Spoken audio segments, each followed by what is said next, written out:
At the concert for New York City in Madison Square Garden 5 weeks after 9/11, Richard Gere stood in front of millions of viewers and said, "We have the possibility to turn this horrendous energy we are all feeling from violence and revenge into compassion, into love, into understanding." The crowd booed him loudly, as if to say, "Hey, yeah, boo the boy. We will not be caught dead acting like Jesus Christ."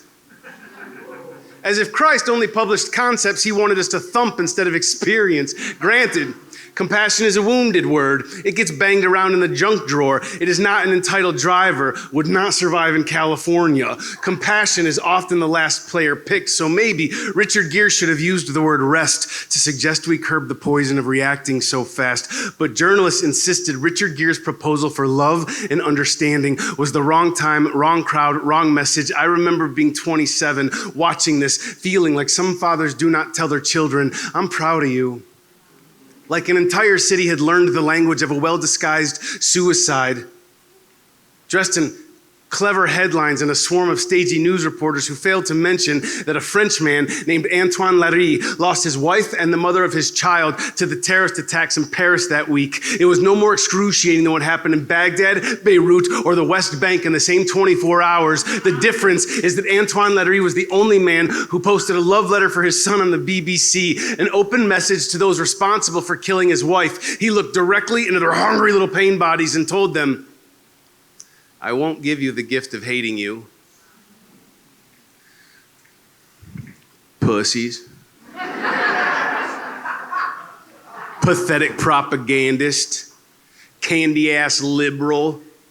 The insults that followed Antoine's moment of peace made me realize, y'all, that love, wounded a word as it may be, love can see all of it.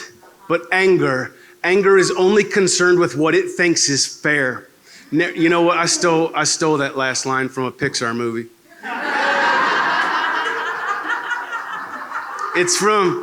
I accidentally got stoned in my apartment in Los Angeles, and I was watching Inside Out. And when they introduce the little red guy, they say, "This is anger. He's only concerned with what he thinks is fair." He is, y'all. Only concerned with what he thinks is fair, like the barrel of the NRA. Narrow. Like the blueprints to Russia's femininity, to China's childhood, to North Korea's private parts, to the bruised music of the Confederate flag state still singing like a drunk Englishman in a Tibetan monastery, loudly, louder. "Hey, I'm the overcompensator, the great annihilator. Cross me and you will know my pain." In each of us lives a small man with a good heart and an ego the size of Hitler, y'all. Why are we not fighting fire with water? Compassion will not make us lazy. It is okay to cross these borders. It is okay to stay awake, to love our own ignorance enough to look at it square in the wise guy, in the bright side, at the parts you are terrified to acknowledge because of the work it will probably cause us, because there's a chance we have been our own terrorists. There's a chance we are a failed relationship. There is a chance that we are the reason every single day millions of animals actually weep before slaughter, and we do not get to make up for it by watching adorable YouTube videos while stuffing our face with their death. It is more than some sellable cliche. It is more than some sellable cliche that through these bodies we are rooted to the same source, that we've arrived on this planet to experience form. Now that we've had some time to do that, please, let us reintroduce the idea of questioning everything. Excessive packaging, planned obsolescence, breeding, planned obsolescence, your identity, planned obsolescence, your story, the narrative, y'all, anything impractical to the eradication of suffering, like building a fence around freedom, like the oceans of care we keep for this world getting so landlocked in our chest that when the answer tries moving over all the goddams built across our flooded hearts to surprise us with consciousness, it might look like we are spitting back entitlements at the earth. Stand down, gather your wits, pull out the slack, find their ends, pull out the slack and say clearly, yeah, love, compassion, understanding. Go ahead, call me another cliche.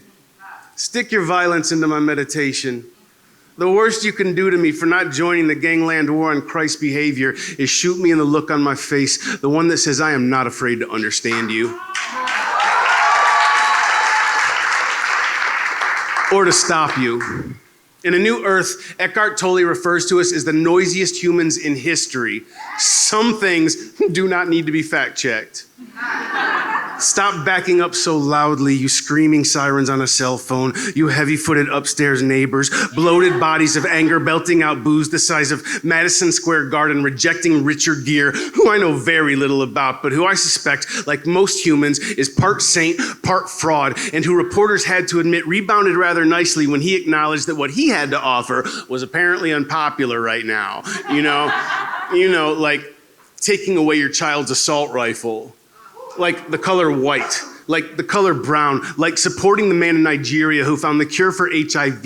Unpopular is compassion, like a savings account in Greece, like the topic of trafficking Stockholm Syndrome, all the way back from New York City to right here down the west of me, where I am determined to see all of it because I do not get to go blind again, not without carving the word coward in holy braille on every pen I will ever use to point out how pain cannot digest love. It works the other way. My body no longer loves writing poems for public consumption. It does not believe in blowing apart, but I am still right here behind its habits, stacks of ground down teeth and a mashed up forehead of rolling credits working to see all of it, which I suspect is more productive than giving you the gift of my hate.